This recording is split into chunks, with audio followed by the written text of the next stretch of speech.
अस्सलाम वालेकुम दोस्तों। मैं हूं मोहसिन रज़ा और हम लोग प्रोग्रामिंग की क्लासेस हम लोगों ने शुरू की हुई हैं और आज हमारी जो है प्रोग्रामिंग की क्लास 5 है।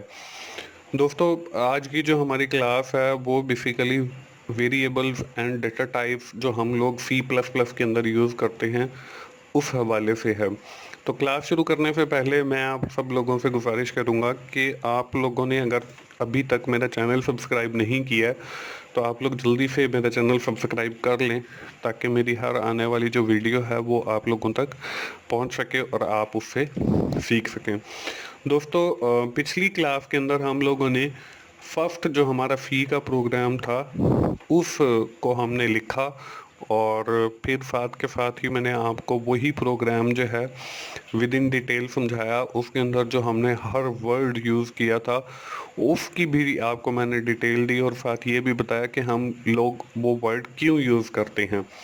और उसके साथ साथ वही जो हमारा प्रोग्राम था वो हमने डेव सी प्लस प्लस में भी लिख कर देखा और उसको कंपाइल किया और उसको चला कर भी देखा। और उसके साथ ही हमारे पास जो एक अल्टरनेट कोड ब्लॉक्स की सूरत में मौजूद है उसके अंदर भी हमने वो प्रोग्राम लिखा और उसको फिर रन करके देखा कि उस और फिर मैंने आपको वो कंसोल ब्लैक स्क्रीन के ऊपर उसकी आउटपुट भी दिखाई। तो ये तो हमारी थी पिछली क्लास। आज की क्लास में हम लोग क्या करने वाले हैं?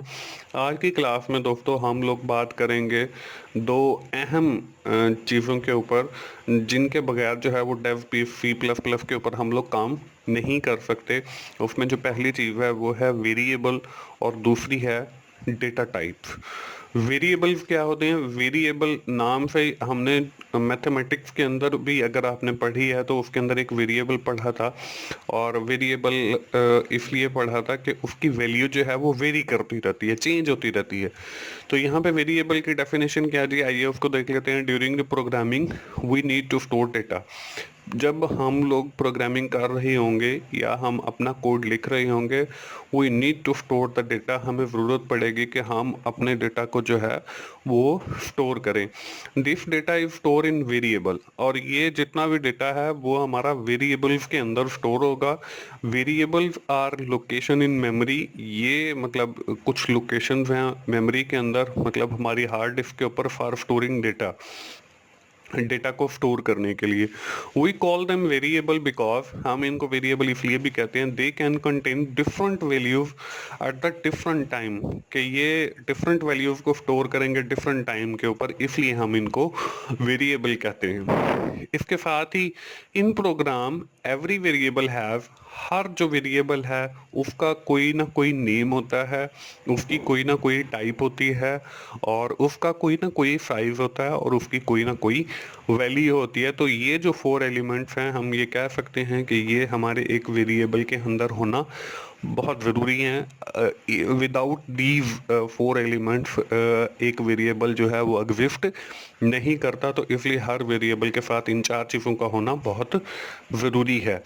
वेरिएबल को आगे मज़ीद समझाने के लिए मैं आपको एक एग्जांपल ले लेता हूँ। ये हमारे पास समझ लें एक ब्लॉक ऑफ मेमोरी है या लोकेशन ऑफ मेमोरी है या हम इसको एक कंटेनर या इसको वो लोकेशन भी कह सकते हैं जहाँ पे हमने वेरिएबल्स को रखना है। अब इसमें हमने सबसे पहले चीज़ जो देखी है वो है वेरिएबल का नाम।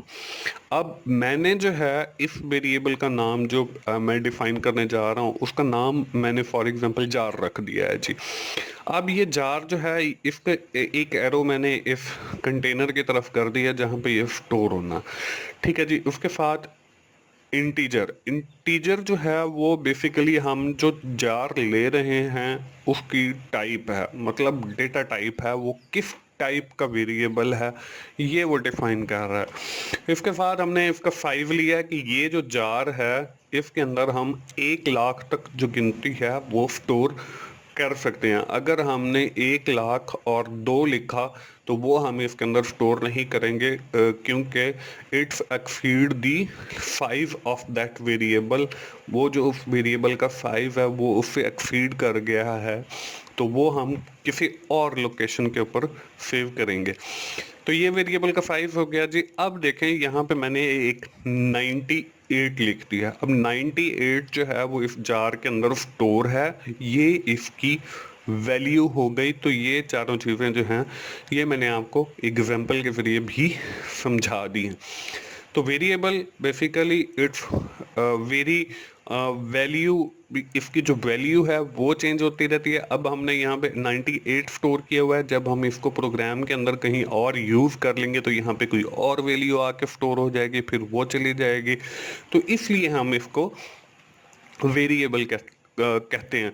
दोस्तों, आज की हमारी इस क्लास में दूसरा जो है वो हमने आगे देखना है असाइनमेंट ऑपरेटर। अब असाइनमेंट ऑपरेटर क्या है जी? In C language equal to sign, ये जो हमारे पास इक्वल साइन है is used as assignment operator. इसको हम असाइनमेंट ऑपरेटर के तौर पे इस्तेमाल करते हैं and it is used to assign the values to that variable. और हम इसको इसलिए इस्तेमाल करते हैं कि हम किसी भी वेरिएबल को जो है वैल्यू असाइन कर सकें इस असाइनमेंट ऑपरेटर के थ्रू। इसको इक्वल साइन भी कहते हैं और असाइनमेंट ऑपरेटर भी कहते हैं। अब इसकी एग्जांपल क्या है? अब let's suppose we have make a variable name as X, और हमने फिर इक्वल्स लगाया और असाइनमेंट ऑपरेटर यूज करते हुए हमने इसको एक वैल्यू असाइन की 98।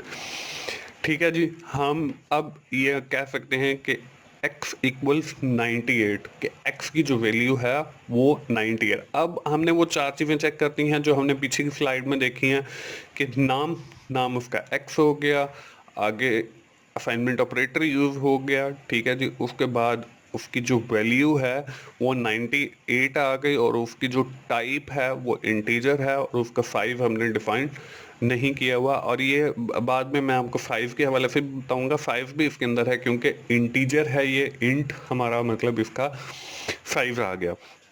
अब वही हमारी जो पिछली स्लाइड के अंदर एग्जांपल थी, मतलब हमारे पास एक जार है, उस जार के अंदर हमने ये वेरिएबल का नाम देखें। अब वेरिएबल जो है हमारे पास एक्स आ गया, और उसका जो टाइप है वो इंटीजर आ गई, और उसका जो साइज है वो हमने वही 1 लाख रहने दिया है, और 98 इसके अंदर हमने स्टोर करवा दिया, ये इसकी वैल्यू आ गई। तो ये एक हमारे वेरिएबल कंप्लीट हो गया, क्योंकि जब हम कोई ना कोई वेरिएबल लेते हैं तो फिर हम उसको कोई ना कोई वैल्यू असाइन करते हैं, या तो हम उसको वैल्यू वहीं पर ही दे असाइन कर देते हैं, या फिर हम जो वो वैल्यू है वो यूज़र से इनपुट करवा के उसको असाइन ज़रूर करवाते हैं।